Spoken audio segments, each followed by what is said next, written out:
Guys, welcome back to my channel. So ఈ రోజు వీడియోలో ఏంటంటే జనరల్గా నేను రీసెంట్గా కాపీ పేస్ట్ వర్క్ గురించి ఒక కమ్యూనిటీలో పోస్ట్ పెట్టినా అనమాట.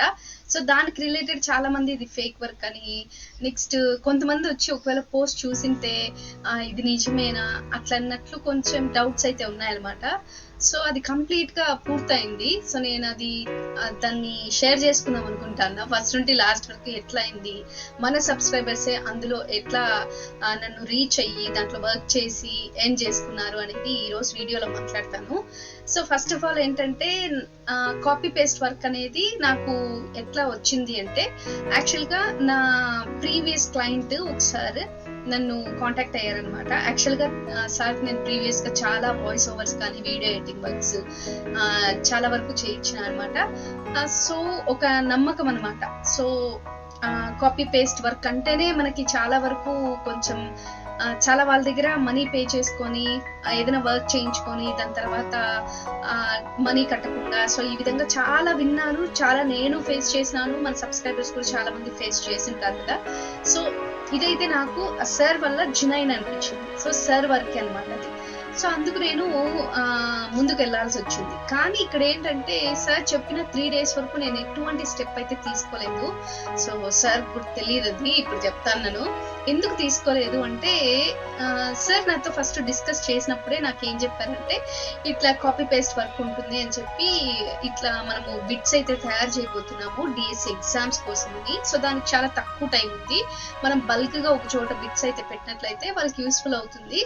సో అది ఒక లాంటి వర్క్ అనమాట అని చెప్పినారు అనమాట. ఎక్స్ప్లెయిన్ చేసిన తర్వాత నేను విన్నాను. సో ఫస్ట్ నాకు కానీ మా అన్నకు కానీ ఏదైనా వర్క్స్ వస్తే మేము ఇద్దరు ఫస్ట్ డిస్కస్ చేసుకుంటాం అనమాట. సో తనకు కూడా ఫైవర్లో ఎటువంటి వర్క్స్ రాని, అవుట్ సైడ్ ఎటువంటి వర్క్స్ రాని, డిఫరెంట్ వర్క్స్ రాని తను నాతో షేర్ చేసుకుంటాడు, నేను కూడా మా అన్నకు చెప్తాను అనమాట. సో ఫస్ట్ టీమ్ మేమిద్దరే కదా ఫస్ట్ ఆఫ్ ఆల్. సో ఇట్లుంది, టీం వర్క్ ఉంది, నేను ఒకటైతే చేయలేను, సో నువ్వు కూడా చేస్తావా అని అడిగినాను మా అన్నని. సో మా అన్న ఫస్ట్ రిజెక్ట్ చేసిన అనమాట. ఎందుకు అంటే తనకి చాలా ప్రాజెక్ట్స్, వీడియో ఎడిటింగ్ ప్రాజెక్ట్స్ కానీ, వాయిస్ ఓవర్స్ కానీ, థంబ్నెయిల్స్ కానీ, ఒక యూట్యూబ్ ఛానల్కి వర్క్ చేస్తున్నాడు కాబట్టి ఇంకా వేరే అన్ని మేనేజ్ చేసుకునేకి కుదరడం లేదు అని చెప్పి ఫస్ట్లోనే మేము చెప్పేస్తాం ఇది నీ వల్ల అవుతుందా కాదా అని. ఎందుకంటే హోప్స్ పెట్టుకొని నువ్వు చేస్తానన్నావు కదా, లాస్ట్ మూమెంట్లో ఇట్లా వద్దు అని చెప్పి మేము క్లియర్గా ఉంటాం అనమాట. ఇది ఓకేనా వద్దా అన్నట్లు ఉంటాం. సో ఫస్ట్ తను చెప్పిన తర్వాత వద్దన్నాడా. సో నేను నా వల్ల అవుతుందా టీం వర్క్, నాకెవరు తెలుసు, మా అన్నయ్య వద్దనేసినాడే, చేయను అనేసినాడే, నేను ఎట్లా అనుకొని నేను ఒక 3 days హోల్డ్ చేసుకున్నాను అనమాట. ఎందుకంటే ఇది హ్యూజ్ వర్క్, నేను ఒకటే చేయలేను, మనకి టీం కావాల్సి ఉంటుంది అన్నట్లు. సో నేను హోల్డ్ చేసినాను. దాని తర్వాత ఒక 3 days తర్వాత మళ్ళీ టీమ్ ఫామ్ అయిందా, ఎంతవరకు వచ్చింది పని, చేస్తావా వర్క్ అని అన్నారనమాట. సో నేను అప్పుడు ఇంకా సీరియస్ తీసుకున్నా, నిజంగానే ఇదేదో సార్కి అవసరం అయినట్లుంది. సో ఇది నిజమైన వర్కే, అంటే నిజమైన వర్క్ అని నాకు ఫస్ట్ నుండి తెలుసు, కానీ నిజంగా ఇది ఇంపార్టెంట్. జస్ట్ ఏదో క్యాజువల్గా ఎన్నో మాట్లాడతాం కదా మేము, సో ప్రతి ఒక్కటి జరగాలని లేదు కదా, అట్లా అనుకున్నా నేను. కానీ సర్లే దాని తర్వాత చేద్దాము అన్నట్టు నేనేం చేసినాను, ఫస్ట్ ఒక వెంటనే సార్ చెప్పిన వితిన్ 10 to 15 minutes, ఒక 1/2 hour అనుకోండి, వెంటనే పోస్ట్ అయితే పెట్టినాను వాట్సాప్లో. దాని తర్వాత యూట్యూబ్లో ఒక చిన్న పోస్ట్ ఏదో టగటగానే ఎడిట్ చేసి పెట్టేసినాను. సో దానికి నా స్టూడెంట్స్ రియాక్ట్ అయినా అనమాట. రియాక్ట్ అయ్యి ఒక 4 members. సో వాళ్ళకి సమాధానాలు చెప్పాలి కదా, ప్రతి ఒక్కరు అడిగిన వెంటనే సమాధానాలు అయితే చెప్పాలి, దాని వెనక చాటింగ్స్ చేయాల్సి ఉంటుంది. ఇట్లా కాపీ పేస్ట్ వర్క్ అంటే ఎలాంటి కాపీ పేస్ట్ వర్క్ అంటే, ఇంకా నన్ను నమ్మండి, నేను చెప్తాను ఈ విధంగా ఉంటుంది, అంటే ఇదేమి మోసం కాదు. చాలా వరకు మోసపోయి ఉంటారు కాపీ పేస్ట్ వర్క్లో, టైపింగ్ వర్క్స్లో, ఏదేదో వర్క్స్లో కదా. సో ఎవరు అంత తేలిగ్గా నమ్మరు అనమాట. సో సర్లే అని అనుకున్నా. ఒక 4 members ఫామ్ అయినారు. సో టీం అయితే 4 members ఉన్నారు సార్ అంటే, ఓ వెరీ గుడ్, 4 అయినా దొరికారు కదా అన్నట్లు ఓకే అనిపించింది నాకు కూడా. సర్లే 4 members కానిద్దాము అన్నట్లు నేను చేసుకున్నాను. ప్రిపేర్ చేసుకున్న తర్వాత సార్ ఈ ప్రొసీజర్లో వర్క్ ఉంటుంది అని చెప్పినారు అనమాట. సో అది కొంచెం ఈజీగానే ఉంది, కానీ కొత్తగా ఎవరన్నా చూసిన వెంటనే ఫస్ట్లో ఏదైనా టఫ్ ఉంటుంది, ఒక కొంత చేయగానే వాళ్ళకి అది ఈజీగా అయిపోతుంది అనమాట. సో అట్లా 4 members కాస్త 10 members అయ్యారనమాట. అంటే ఇట్లా వాట్సాప్లోనో లేకపోతే నేను పెట్టిన స్టేటస్ ప్రకారం, పోస్ట్ ప్రకారం ఇన్స్టాగ్రామ్ ద్వారా నన్ను కాంటాక్ట్ అయినారు. డైరెక్ట్ నేను ఇంకా నెంబర్ ఇచ్చేసినాను నెక్స్ట్ పోస్ట్లో. సో దాని తర్వాత చాలా వరకు ఒక 25-28 మెంబర్స్ దాకా నన్ను రీచ్ అయినారనమాట సబ్స్క్రైబర్స్. రీచ్ అయిన తర్వాత ప్రతి ఒక్కరికి చెప్పాలి కదా, ఫస్ట్ 4 మెంబర్స్ అయితే రెడీ వర్క్ చేస్తున్నారు వాళ్ళు. సో మిగిలిన వాళ్ళ కోసం అంటే వర్క్ తొందరగా అవ్వాలంటే మనకి ఎక్కువగా అవసరం కదా. సో అందుకోసం నేను 28 మెంబర్స్కి ప్రతి ఒక్కరికి నన్ను రీచ్ అయిన వెంటనే అంటే అందరూ ఒకేసారి రీచ్ అవ్వరు కదా, ఒక్కోసారి రీచ్ అవుతారు. సో వాళ్ళకి డౌట్స్ వస్తాయి, నేను వాళ్ళకి వర్క్ ఇట్లుంటుంది అని చెప్తాను. ఫస్ట్ స్టార్టింగ్ అయితే ఒక 3 days నేను జూమ్ పెట్టి వాళ్ళకి ఎక్స్ప్లెయిన్ చేసిన అనమాట వచ్చిన వాళ్ళకి. దాని తర్వాత జూమ్ ప్రతిసారి కుదరలేదు, అందుకు వాట్సాప్ గ్రూప్ అనేది ఒక ఛానల్ అనేది క్రియేట్ చేసినాను ఈ వర్క్ కోసమే. దాని తర్వాత ఓకే అన్నట్లు కొంతమంది వింటారు, కొంతమంది విని కూడా చెయ్యరు, జాయిన్ కారు, కొంతమంది అస్సలు మీటింగ్కే అటెండ్ కారు. అంటే ఈ వర్క్ గురించి ఊరికే కాంటాక్ట్ అవుతారు కానీ దాని తర్వాత ఏ మాటలు లేవు. సో అట్లా చాలా వరకు అయిందనమాట. ఓకే వర్క్ అంతా ఇదా శాంపుల్ వర్క్ అంటారు, వాళ్ళకి నేను శాంపుల్ వర్క్ ఇచ్చి ఇది చేసి నాకు ఇవ్వండి చూద్దాము మీ వర్క్ ఎట్లుందో, దాని తర్వాత కదా నేను మిమ్మల్ని నమ్మి వర్క్ ఇస్తాను అని అన్నాను. కానీ చాలా వరకు అయితే ఏం రెస్పాన్స్ లేకుండా సైలెంట్ అయిపోయినారు. సో ఎవరైతే ఓకే అవసరంలో ఉన్నారు, మాకు నిజంగానే మనీ కావాలి, జెన్యూన్ పేమెంట్ కావాలి అన్నట్లు ఉంటారని చెప్పి నేను డైలీ పేమెంట్స్ అనేది పెట్టాను అనమాట. సో డైలీ పేమెంట్స్ అంటే ఎప్పటికప్పుడు క్లియర్ గా వాళ్ళు ఎంత వర్క్ చేసినారు, డే ఎందుకు ఇచ్చేదాన్ని అనమాట. సో అది క్యాలిక్యులేట్ చేయాలి. దాని తర్వాత వర్క్ ఒక్కొక్కరికి నేను బల్క్ గా ఇవ్వలేదనమాట. బల్క్ గా ఇచ్చినట్లయితే చాలా కన్ఫ్యూజన్ వచ్చేదేమో. సో స్ప్లిట్ చేసి ఒక 20 బిట్స్ గానో 10 బిట్స్ గానో లేకపోతే ఒక 30-40 బిట్స్ గానో అంతవరకే ఇచ్చిన అనమాట ఫస్ట్ లో. ఎవరిని అట్లా ఎవరి ఎట్లుంటుందో తెలియదు కదా, అంటే వాళ్ళు ఇస్తారు మోసం చేస్తారు అని కాదు కానీ మిస్టేక్స్ పరంగా, దాని తర్వాత వాళ్ళకి ఈ వర్క్ కాకుండా వేరే వర్క్స్ ఏమున్నాయో సో నెగ్లెక్ట్ చేసినట్లయితే మనం అక్కడే స్టక్ అయిపోతాం, ఈ వర్క్ అక్కడే స్టాప్ అవుతుందేమో అన్నట్లుగా నేను ఇచ్చిన ఆ యొక్క బిట్స్ లో ప్రతి ఒక్కరికి నేను ఏమేమి ఇస్తున్నాను. ఇప్పుడు ఒకరు జాయిన్ అయినారు నా దగ్గర, సపోజ్ గర్ల్స్ లో ఐశ్వర్య అని, చంద్రిక అని వాళ్ళు జాయిన్ అయ్యారు, ఇంకా చాలా మంది ఉన్నారు. సో జాయిన్ అయిన తర్వాత ఇప్పుడు ఒక పిక్స్ నేను ఫార్వర్డ్ చేయాల్సి ఉంటుంది. సో ఐశ్వర్యకి, చంద్రికకి, ఇప్పుడు ఐశ్వర్యకి ఒక 10 బిట్స్ ఫార్వర్డ్ చేసినాను అనుకో, అది సపరేట్ గా నా సిస్టమ్ లోనే ఐశ్వర్య అని పేరు పెట్టి ఆ ఫోల్డర్ లో వేసేయడం. ఇట్లా ప్రతి ఒక్కరికి స్ప్లిట్ చేసి వర్క్ ఇచ్చాను అనమాట. ఎవరికైతే ఏ వర్క్ ఇచ్చినాను అనేది నేను మళ్ళీ క్లియర్ గా చూసుకోవచ్చు. వాళ్ళ అవుట్పుట్ కూడా నాకు సెండ్ చేసేస్తారు కదా, వర్క్ కంప్లీట్ గా డాక్యుమెంట్ లో సెండ్ చేయాల్సి ఉంటుంది.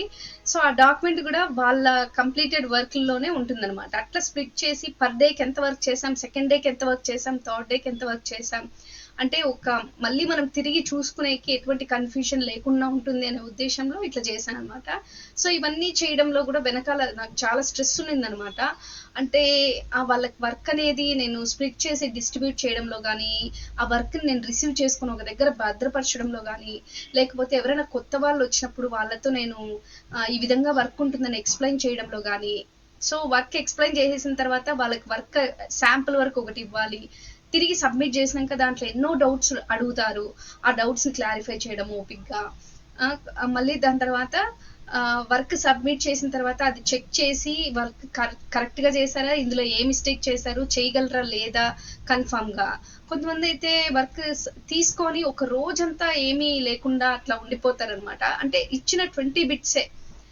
సో వాళ్ళ దగ్గర నుంచి మళ్ళీ ఆ వర్క్ అయితే కలెక్ట్ చేసుకొని మళ్ళీ ఇంకొకరికి ఇవ్వడం భలే కన్ఫ్యూజన్ గా ఉండిందనమాట. కానీ నేను సపరేట్ పెట్టుకున్నా కాబట్టి చాలా మంచిగా నేను లాస్ట్ కి అవుట్పుట్ అయితే ఇవ్వగలిగిన అనమాట. సో ఇందులో కూడా ఎవరైతే కరెక్ట్ గా వర్క్ చేస్తారు, ఎవరు ఇంట్రెస్ట్ లేకుండా ఇర్రెస్పాన్సిబుల్ గా వర్క్ చేస్తారు అనేది తెలిసిపోతుంది కదా రాను చేసే దాంట్లో. సో దాన్ని బట్టి ఎవరైతే కరెక్ట్ గా ఫాస్ట్ గా తొందరగా వర్క్ ఇస్తారో వాళ్ళకి మళ్ళీ నేను బల్క్ గా వర్క్ నమ్మకంగా వాళ్ళకి ఇవ్వడం అయితే జరిగింది. సో దాని తర్వాత ఒక దగ్గర ఒక 5 to 7 days పట్టింది అనమాట. ఈ వర్క్ అంతా కంప్లీట్ అయిపోయింది. లాస్ట్ కి అయితే సబ్మిట్ చేసే డే వచ్చింది. ఇది సబ్మిట్ చేసిన తర్వాత ఫస్ట్ రెస్పాన్స్ అయితే ఒకరి దగ్గర నుంచి ఒక్కరికి డాక్యుమెంట్ వచ్చి చాలా రాంగ్, అసలు ఇర్రెస్పాన్సిబుల్ గా చేసినారు, ఇష్టం వచ్చినట్లు చేసినారు, చాలా గ్యాప్స్ అయితే ఉన్నాయి అన్నట్లు చెప్పినా అనమాట. కానీ ఇక్కడ ఏంటంటే మీరు ఎక్కడైతే వర్క్ చేస్తారో మీకు ఎంత జినైన్‌గా పేమెంట్ మీరు కావాలనుకుంటారో అంత జినైన్‌గా మీ వర్క్ అనేది కూడా చేస్తే చాలా బావుంటుందనమాట. సో మన వర్క్ మన ఇది అన్నట్లు చేస్తే అది మనకి యూజ్ ఉంటుంది. సో ఇంకొకసారి ఆ వర్క్ మనకి ఇవ్వాలి అంటే కూడా ఒక నమ్మకం ఏర్పరచుకోవాలన్నమాట. ఎవరైతే వర్క్ చేస్తున్నారో నేను కానీ నా దగ్గర వర్క్ చేసిన వాళ్ళు కానీ సో ఇంకొక వర్క్ ఏదైనా వస్తే ఇలాంటి టీం ఫామ్ చేసుకుందాం, సో ఇలాంటి వర్క్స్ చేసే వాళ్ళే నాకు కావాలి అని నాకు అనిపిస్తుంది అనమాట. అట్లా మనం ఒక ఇది ఏర్పరచుకోవాలి నమ్మకాన్ని. సో అట్లా ఎట్లా అయిపోయింది. దాని తర్వాత కొంచెం ఒక లిటిల్ బిట్ మిస్టేక్ అయితే చెప్తాను అనమాట క్లయింట్. అదే ఇర్రెస్పాన్సిబుల్ గా చేసినారు, గ్యాప్స్ ఎక్కువ ఉన్నాయి, ఆ విధంగా అనమాట. లాస్ట్కి అయితే ఓకే సబ్మిట్ చేసిన తర్వాత లాస్ట్కి ఎన్ని బిట్స్ కంప్లీట్ చేసాము అంటే దగ్గర దగ్గర 5000 బిట్స్ కంప్లీట్ చేసామన్నమాట. సో బల్క్ ఆఫ్ బిట్స్ అసలు ఎన్ని డాక్యుమెంట్స్ ఉన్నాయో. దాని తర్వాత అందరికి పేమెంట్స్ అయితే క్లియర్ చేసేసాను లాస్ట్ వరకు. డే టు డే పేమెంట్స్ అయితే క్లియర్ గా ఉంటాయి కౌంట్ అయితే. సో వాళ్ళకి కానీ నాకు కానీ ఎటువంటి మోసం జరగలేదనే అనుకుంటాను నేను. సో అసలు ఈ కాపీ పేస్ట్ వర్క్ అనేది ఫస్ట్, ఈ టీం వర్క్ అనేది ఫస్ట్ అనమాట. నాకు ఒక టీం ఫామ్ చేసిన తర్వాత ఆ టీంలో చాలా మంది అసలు పలకరు, మాట్లాడరు, ఉలకరు, పలకరు. నేనేమైనా క్వశ్చన్ చేస్తే ఆన్సర్ ఇవ్వరు. నాకు ఇది తెలిసిందే, ఎందుకంటే నేను స్టూడెంట్స్ తో ఆల్రెడీ ఒక గ్రూప్ అనేది క్రియేట్ చేసినప్పుడు అట్లే జరిగిందనమాట. సో ఎట్లాంటి రెస్పాన్స్ లేకుండా మనం ఇంకెవరితో మాట్లాడతాం ఎట్లా అర్థం అక్కడ. సో ఇట్లా అంతా ఇండివిజువల్ గానే ఒక్కొక్కరిని మాట్లాడి పలకరించడం, ఎంతవరకు వచ్చింది వర్క్, ఈ టైం పెట్టేదాన్ని అనమాట. ఒక హాఫ్ అన్ అవర్ కి 1 అవర్ కి నాకు ఈ వర్క్ అయిపోవాలా అన్నట్లు. ఇది టాస్క్ బేస్డ్ గా ఉండింది వాళ్ళకి. వెంటనే వర్క్ చేసేసి ఇచ్చేసే వాళ్ళు అనమాట. నేను కన్ఫ్యూజన్ గా ఉండకూడదు అనే ఉద్దేశంతో ఒక 20 బిట్స్ 30 బిట్స్, లేకపోతే వాళ్ళకి కూడా హ్యూజ్ వర్క్ అనగానే మనం ఇంత చేయాలా వర్క్ అని ఒక మైండ్ సెట్ పడిపోతుంది అనమాట. సో అట్లా ఉండకూడదు అని ఆ వర్క్ నే స్ప్లిట్ చేసి ఇచ్చాను. ఎప్పుడైతే రిటర్న్ వస్తుందో దాన్ని మళ్ళీ నేను అంతా కలిపి ఒక డాక్యుమెంట్ లో పెట్టుకున్నాను అనమాట.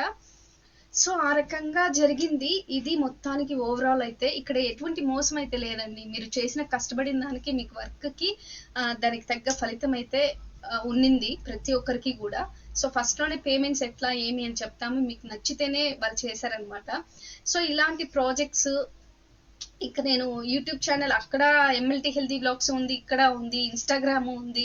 సో ఏ మోసం జరుగుతుంది అని నాకు కూడా ఉంటుంది భయం. ఒకవేళ నేను ఏదైనా మిస్టేక్ చేసి ఒకవేళ పేమెంట్స్ ఎగరగొట్టేసినా, ఏది చిన్నదైనా కానీ ఒక 10 రూపీస్ ఎగరగొట్టినా కానీ అది నాకు ఎట్లుంటుంది, రేపు పొద్దున్న నా గురించి చెప్పుకుంటారేమో అన్నట్లు ఉంటుంది కదా. సో నా దగ్గర ఎంత జెన్యూన్ గా వర్క్ చేశారో, వర్క్ చేసిన ప్రతి ఒక్కరికి పేమెంట్స్ అయితే అందినాయి అనమాట.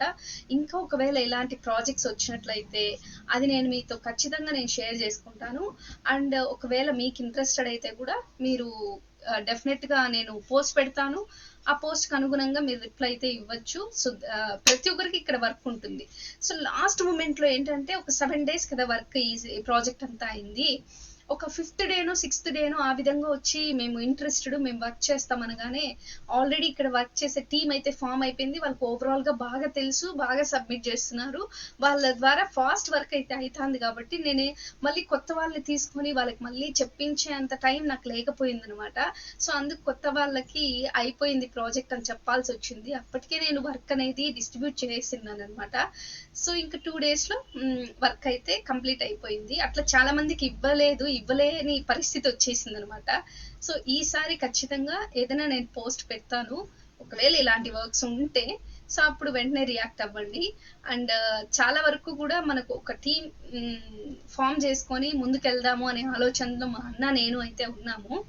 ఖచ్చితంగా మీ స్కిల్స్ అయితే పెట్టండి. దాని ద్వారా మనకి ఏదైనా టీం వర్క్ అవసరం అయితే డెఫినెట్ గా కాంటాక్ట్ అయితే అవుతాం అన్నమాట. సో ఇంకొకటి ఏం చెప్పాలంటే, ఇట్లా ప్రతి ఒక్కరు కాపీ పేస్ట్ వర్క్ అని ఎవరైనా చెప్పినట్లయితే వెంటనే మీరు నమ్మేద్దండి. సో నేనైతే నన్ను ఎందుకు మీరు నమ్మచ్చు అంటే, నేను ఆల్రెడీ వర్క్ ఫ్రమ్ హోమ్ చేస్తున్నాను, ఇట్లా ఫైబర్ ప్రాజెక్ట్స్ తీసుకుంటాను, నా ఇంట్రో అంతా విన్నారు, నా పబ్లిక్ లింక్స్ అంతా మీ దగ్గర ఉన్నాయి. సో నేను ఎప్పటి నుంచో దీంట్లో ఒక దగ్గర ఒక స్టిల్ ఉన్నాను ఒక దగ్గర.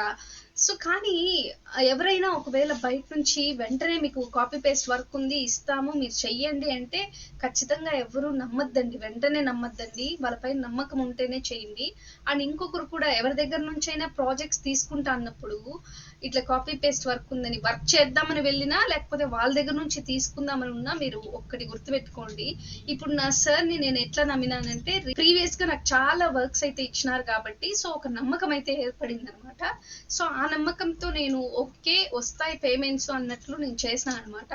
సో అదే విధంగా ఒకవేళ కొంతమంది ఇట్లాంటి వర్క్స్ చేపించుకొని లాస్ట్ కి మీ వర్క్ సరిగ్గా లేదనో, లేకపోతే మీరు ఇంత పే చేస్తే మేము అంత పే చేస్తామనో ఖచ్చితంగా చెప్పే వాళ్ళు ఉంటారు. సో అది మీరు జాగ్రత్తగా గమనించండి, గుర్తుపెట్టుకోండి. సో నేనేదో చెప్పినాను కదా అనేసి ఎవరిని పడితే వాళ్ళని నమ్మేసేద్దండి అస్సలు. దాని తర్వాత ఒక టీం వర్క్ చేయించుకునేటప్పుడు మన కింద వాళ్ళ దగ్గర నుంచి ఎంతో ప్రెజర్స్ అయితే ఉంటాయి అనమాట. కొంతమంది అసలు నేను ఒక టాస్క్ ఇచ్చి ఖచ్చితంగా నేను ఒక డే అంతా నేను వెయిట్ చేయలేదు వాళ్ళ దగ్గర నుంచి, మీకు చెప్పినట్లు. సో స్ప్లిట్ చేసి వర్క్ ఇచ్చాను కాబట్టి అప్పటికప్పుడు వర్క్ అయితే వెంటనే నాకు వచ్చేయాలి కాబట్టి నేను మాటకి వాళ్ళని అయిందా వర్క్ లేకపోతే వాళ్ళు ఏదైనా మిస్టేక్స్ చేసినప్పుడు నేను దాన్ని పాయింట్ అవుట్ చేసినప్పుడు కొంతమందికి నచ్చదు అది అస్సలు. సో ఇది మిస్టేక్ చేసినారు, ఇది సర్దివ్వండి అంటే ఆ వెంటనే కోపం వచ్చేస్తుంది వాళ్ళకి. ఇట్లా మైండ్ సెట్ తో నేను ఇన్ని రోజులు వర్క్ చేసినాను. కొంతమంది ఉన్నారు, కొంతమంది అయితే అసలు రెస్పాన్సే లేదనమాట. ఈ మిస్టేక్ ఉంది అంటే ఇంక వాళ్ళకి నాకేందో పడదు, ఏదో ఆస్తితగాదాలు వచ్చేసినట్లు ఉన్నారనమాట. సో అందుకు మీరు ఒకసారి గమనించండి అన్ని విషయాల్లో కూడా. ఇద్దరు వర్క్ చేసే వాళ్ళకి కానీ క్లయింట్స్ తో మనకు కానీ అన్ని సెట్ కావాలంతా ఒకసారి మీరు చూసుకోండి. బిట్స్ అనేది వెబ్సైట్ లో పెట్టేసిన తర్వాత ఇంకొక ప్రాజెక్ట్ దాని రిలేటెడే. సో ఇది ఏంటి అంటే వాయిస్ ఓవర్ ఒక అడ్వర్టైజ్మెంట్. సో ఈ విధంగా చేశాం కదా, ఇది ఒక అడ్వర్టైజ్మెంట్ గా కావాలి అని. సో దానికి నేను కంటెంట్ సరే ఇచ్చారనమాట. జనరల్ గా కొన్నిసార్లు కంటెంట్ నేనే ప్రిపేర్ చేసుకుంటాను. సార్ ఇచ్చారు.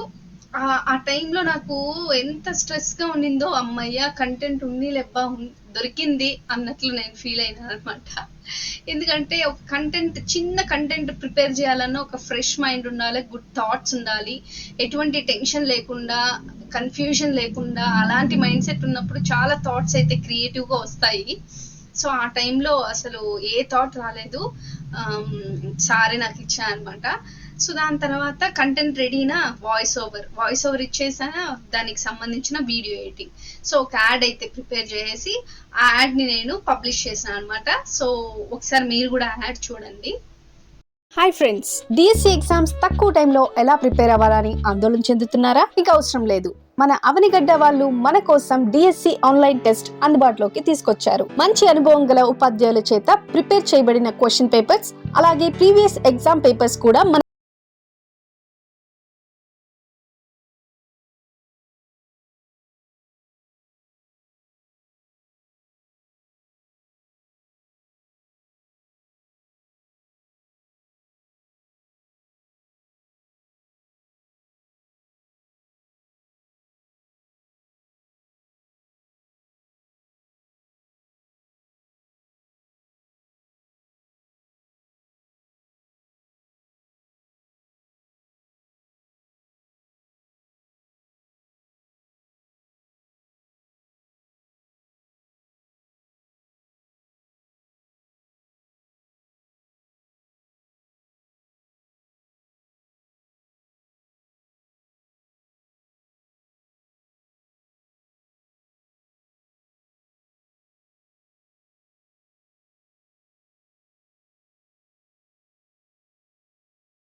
విధంగా చేసుకోవచ్చు అని రాని వీడియోస్లో అయితే నేను మీకు చెప్తాను.